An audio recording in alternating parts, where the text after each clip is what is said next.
Hi, I'm Daniel O'Connor. I'm from WARPit. We're talking about how organisations can save money by redistributing resources effectively and efficiently.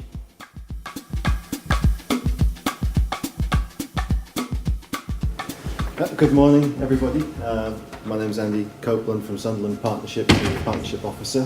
Thank you, Daniel, for giving the opportunity to come along this morning and talk about the partnership and its relationship with WARPit. It's something that we've been excited about since the very start because it fits very much, I think, with the way that the partnership sees itself going forward. Just to sort of give a few words about the partnership, we've been in existence in some form or other since about 1994, and we're a partnership of public, private and voluntary organisations across the city of Sunderland with the aim of just promoting the city and trying to improve the life of residents within it. Since the changes in government, we've got a considerable amount of autonomy in how we sort of practice the partnership and deciding what we think is an effective way to go forward.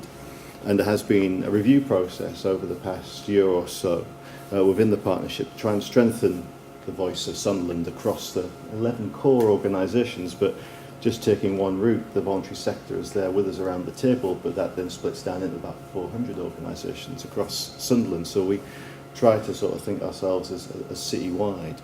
We've got now 4 core boards across safety, economy, education and health and well-being, and the 5th is being considered about place at this moment in time.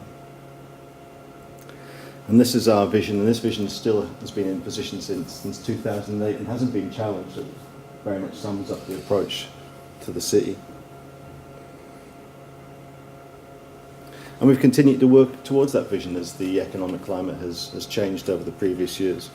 And it's been very much, and I think this is where WARPit comes into the situation, that the partnerships believe that working and sharing knowledges and resources is at the heart of what the partnership is about going forward. Previously we've been bombarded by LAA and CAA targets and the monitoring, the performance management process that came with that, and now that's all shifted away. We can now think a much wider vision for the city and focus on what's important for us.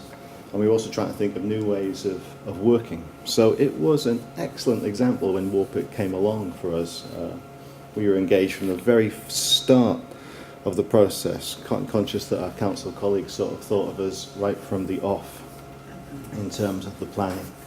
And I remember sort of like the first conversations I had with members of Hillary's team, and it was obvious to us in the partnership office that WARPit would be an excellent way to go forward in terms of the kind of things that we were aiming for, working across the private sector with Daniel, working across the organisations, feeding into the voluntary sector, hitting all that we try to think, how do we hit our CO2 targets, how do we reduce procurement costs across the city. Well, this was an excellent way to move forward. We quickly got Hillary's team and Daniel to go and talk to the board. It's not surprisingly enough, they saw it as an excellent example, a barn door idea in terms of strategic vision for the city, and told us to progress those ideas. So we started to work together to take those forward, and we've already had lots of discussion this morning about the benefits. Now I won't go through those again. What we did find, however, was that organisations are naturally conservative and reticent. Their considerations about risk and assurance, etc. And therefore they need a lot of operational support. And we did also have some early setbacks as well, more to do with probably how we've set up our own website rather than anything to do with WARPit, and we recognised that we would need our own dedicated portals as the cascade of WARPit went out across the city. We also recognised that we'd also have to fund some of Daniel's time, etc., to support the rollout to the organisations, because once again people were sort of thinking, well, I can see this, I can see all the benefits of WARPit, etc., but what I'm really faced with is the crisis in 2010, 11, etc., just trying to deal with what we've got at the moment. So we need some time and effort being put into the organisations, and we were able to fund that through Daniel. I think that is an important thing if you're from an organisation and think, well, how will I introduce this into my area? I think you do have to recognise that organisations are political and are risk averse, etc. And we've had a long time to build up those relationships, and even with those relationships, it was still a considerable process to go through, and one that Daniel's still going through now. And I know he's got a number of meetings with more partners in the coming weeks with the health service, etc., and with the housing association, Gen 2. That those conversations continue. It is recognising that organisations do go through their own sort of developmental process, and we've just been able to support that and reassure people, and we're going to try and hopefully build on the success that we've had locally. So what will be the year ahead? Obviously it is still early days. We're going to get Daniel back to the SIG, which is our sort of operational meeting just below the board, and get Daniel to talk about the success that he's had to date, and hopefully reinforce the message to those partners that haven't so far picked up the WARPit principles, etc. That's what our role can be, and also some consideration perhaps to funding that rollout as well in terms of support to the partners.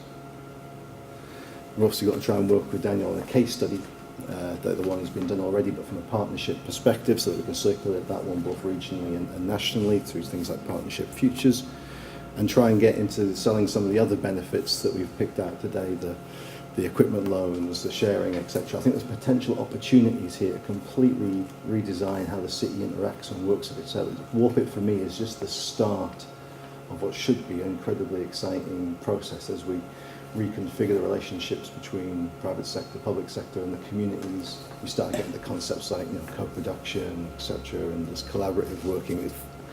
There is a potential energy in this process that we're hoping to try and push back through the whole city.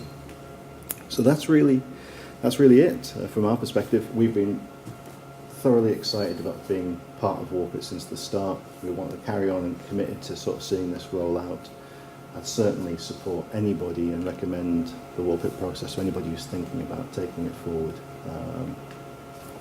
Any questions? No? You're all convinced? Excellent. Okay.